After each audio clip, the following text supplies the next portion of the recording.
السلام علیکم ورحمۃ اللہ وبرکاتہ۔ جی ناظرین کرام، کیا حال ہے آپ کا؟ ٹھیک ٹھاک ہیں؟ خیریت سے ہیں؟ آج میں نے سوچا کیوں نہ آج آپ کو صبح کی سیر کی افادیت جو ہے وہ بتائی جائے، اس کے کتنے فائدے ہیں۔ صبح کی سیر کا جو سب سے بڑا فائدہ ہے نا، وہ یہ ہے کہ بندے کو فجر کی نماز جو ہے نا، وہ پہلا جو سجدہ ہوتا ہے، جو پہلی جنگ ہوتی ہے نا انسان کی اور شیطان کی، وہ فجر کی نماز کے ٹائم ہوتی ہے۔ تو جو بندہ یعنی کہ شیطان کی کوشش یہ ہوتی ہے کہ یہ بندہ اٹھ کے اللہ کے حضور سجدہ نہ کرنے پائے، ٹھیک ہے۔ اور انسان وہ ہے اللہ تعالیٰ کا فرما بردار بندہ کہ جو صبح صبح اٹھ کے سجدہ کرے، نماز ادا کرے فجر کی، اور اگر تو وہ فجر کی نماز ادا کرنے میں ناکام رہا تو سمجھ لیں کہ اس کو شیطان سے پہلی شکست ہو گئی، ٹھیک ہے، اس نے پہلی شکست کھا لی ہے شیطان سے۔ اور اگر بندہ جو ہے وہ فجر کی نماز پڑھنے میں کامیاب ہو گیا، سجدہ کرنے میں کامیاب ہو گیا، اللہ کی توفیق مل گئی، تو اس سے یوں سمجھ لیں کہ آپ نے الحمدللہ اللہ تعالیٰ کے فضل و کرم سے شیطان پر آپ نے آج کے دن کی پہلی فتح جو ہے وہ آپ نے پا لی ہے۔ آپ جیت گئے ہیں اور شیطان ہار گیا ہے۔ تو فجر کی نماز، اور اگر اللہ تعالیٰ توفیق دے، میسر ہو سکے تو قرآن پاک کی تھوڑی سی تلاوت جتنی بھی ہو سکے، ٹھیک ہے۔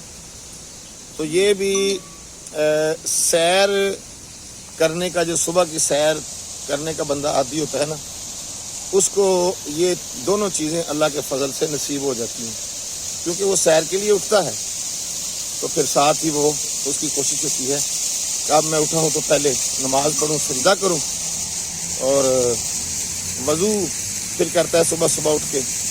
اور یہ جو صبح صبح اٹھ کے وضو کرنا ہے، وضو کو بھی ہمارے دین نے آدھا غسل کہا ہے، ٹھیک ہے۔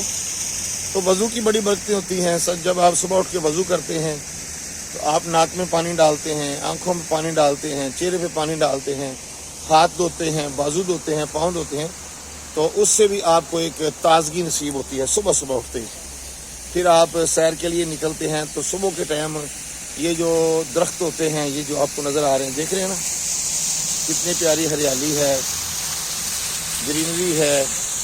تو یہ صبح صبح اٹھ کے پھر یہ اس وقت آکسیجن چھوڑتے ہیں، یہ درخت جو ہوتے ہیں نا، یہ آکسیجن چھوڑ رہے ہوتے ہیں، رات کو یہ آکسیجن اپنے اندر سمیٹتے ہیں۔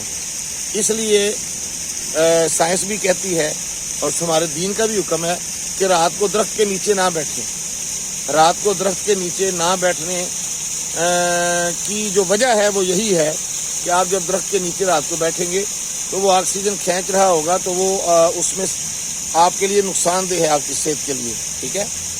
تو صبح جب ہوتی ہے تو یہ صبح صبح سورج کے نکلنے سے پہلے یہ درخت آکسیجن چھوڑ رہے ہوتے ہیں، اور وہ آکسیجن جو درخت چھوڑ رہے ہوتے ہیں وہ انسان جب ان کے پاس جاتا ہے تو انسان کو میسر آتی ہے، اور وہ انسان کے جسم کے لیے، اس کے اندرونی نظام کے لیے بہت زیادہ مفید ہوتی ہے، ٹھیک ہے۔ اور جہاں بھی آپ جاتے ہیں، ہریالی پہ، گھاس وغیرہ پہ، گرینری ہو جہاں پر سیر آپ کرتے ہیں، اور پھر جو صبح جو ٹھنڈی ٹھنڈی ہوا چل رہی ہوتی ہے، وہ بھی بڑی زیادہ مفید ہوتی ہے۔ انسان اپنا سانس کھینچے، ناک کے راستے سانس لے، اور پھر جناب والا منہ کے راستے سانس نکالے، تو یہ سانس کا اندر جانا باہر آنا، اندر جانا باہر آنا، یہ آپ کے اندر کے نظام کو کمال کر دے گا، خوبصورت کر دے گا، بیماریاں اکھاڑ کے باہر پھینک دے گا آپ کی، ٹھیک ہے نا۔ تو یہ بھی ہے۔ اور دوسرا یہ ہے کہ میری تو خیر اپنی عادت ہوتی ہے، میں جب سب نکلتا ہوں تو میں یہ تسبیح ہاتھ میں پکڑ لیتا ہوں۔ تو چلو جب سیر ہوتی ہے تو سیر کے ساتھ ساتھ درود پاک کا ورد بھی ساتھ ساتھ جاری رہتا ہے۔ یہ کہتے ہیں کہ ہاتھ ਕਾਰ ਵੱਲ ਤੇ ਦਿਲ ਯਾਰ ਵੱਲ। تو اس طرح بہت سارے اس کے فیوز ہیں، بہت سارے فائدے ہیں۔ صبح کی سیر کے بندہ بالکل فٹ ہو جاتا ہے، جسم سے جب پیدل چلنے سے پسینہ نکلتا ہے تو یہ جو فاضل مادے ہوتے ہیں آپ کے جسم سے وہ نکل جاتے ہیں، اور پھر سیر کرنے کے بعد جب آپ بیٹھتے ہیں تو آپ اپنے آپ کو ہلکا پھلکا محسوس کرتے ہیں، ٹھیک ہے نا۔ تو بہت سارے، یہ تو میں نے ایک دو چیزیں بتائی ہیں، اس کے علاوہ بھی بہت ساری۔ یہ میرے گھر کے قریب ہی ایک پارک ہے، ابھی یہاں پر آ کے میں اپنی سیر کا اختتام کرتا ہوں، اور کم از کم میرا خیال ہے کچھ 4 کلومیٹر کے قریب، 3 سے 4 کلومیٹر کے قریب ابھی میں پیدل چل کے تو میں نے اپنی سیر کو مکمل کیا ہے۔ تو میں نے سوچا کیوں نہ آج اپنے دوستوں کو، اپنے احباب کو ایک تو ملاقات ہو جائے، اور دوسرا اس کے کچھ چند فائدے جو ہیں وہ مل جائیں۔ اور ایک آخری بات مجھے یاد آ گئی ہے، یہ جو صبح سورج کی کرنیں جب نکلتی ہیں نا، تو یہ اس ٹائم رزق تقسیم کیا جاتا ہے، کس کے نصیب میں، کس کے مقدر میں کتنا رزق ہے۔ تو یہ صبح اس ٹائم پو پھٹنے کے وقت یہ رزق تقسیم کیا جاتا ہے اللہ تعالیٰ کی طرف سے، اس کا مقدر کر دیا جاتا ہے، پھر اس کو وہ مل جاتا ہے، ٹھیک ہے نا۔ تو جو لوگ بیچارے سوئے رہتے ہیں ان کے مقدر بھی سوئے رہتے ہیں، ٹھیک ہے نا۔ صبح جو لوگ اٹھ کے ڈیوٹیوں پہ جاتے ہیں وہ بھی کوشش کیا کریں کہ ڈیوٹی پہ آپ نے جانا تو ہوتا ہے، تھوڑی سی ہمت کر لیا کریں، اٹھے بھی آپ ہوتے ہیں تو اٹھتے ہی آپ پہلے وضو کریں، نماز پڑھیں، اور نماز پڑھ کے پھر ریڈی ہو کے تیار ہو کے تو پھر آپ اپنی ڈیوٹی پہ جائیں، ٹھیک ہو گیا۔ یہ تھی جناب آج کی ہماری صبح کی سیر کی چند باتیں۔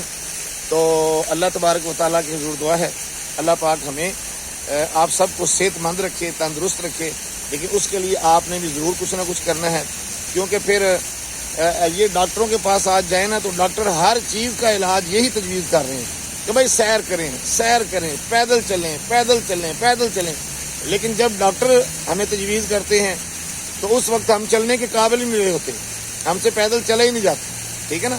تو اس لیے آپ بجائے اس کے کہ وہ وقت آ جائے کہ جب ڈاکٹر کہے چلیں اور آپ چل نہ سکیں، تو آپ پہلے ہی چلیں، پہلے ہی سیر کریں جہاں تک میسر ہے، تاکہ آپ اس نوبت تک پہنچے ہی نہ، وہ آپ کو ایسی کوئی بیماری لگے ہی نہ کہ جس سے ڈاکٹر کہے کہ جناب پیدل چلیں۔ شوگر ہے تو ڈاکٹر کہتے ہیں جی پیدل چلیں، بلڈ پریشر ہے تو ڈاکٹر کہتے ہیں جی پیدل چلیں، دل کا مسئلہ ہے ڈاکٹر کہتے ہیں جی پیدل چلیں۔ یعنی ہر بیماری کا حل اور علاج بہترین جو ہے بغیر پیسوں کے جو علاج ہے وہ ہے صبح کی سیر بالخصوص اور پیدل چلنا۔ اللہ مجھے اور آپ سب کو صحت مند رکھے، تندرست رکھے۔ ویڈیو دیکھنے کا شکریہ۔ اگر آپ نئے ہیں تو میرے اس چینل کو آپ سبسکرائب ضرور کیجیے گا۔ اللہ آپ سب کا حامی و ناصر۔ والسلام علیکم ورحمۃ اللہ وبرکاتہ۔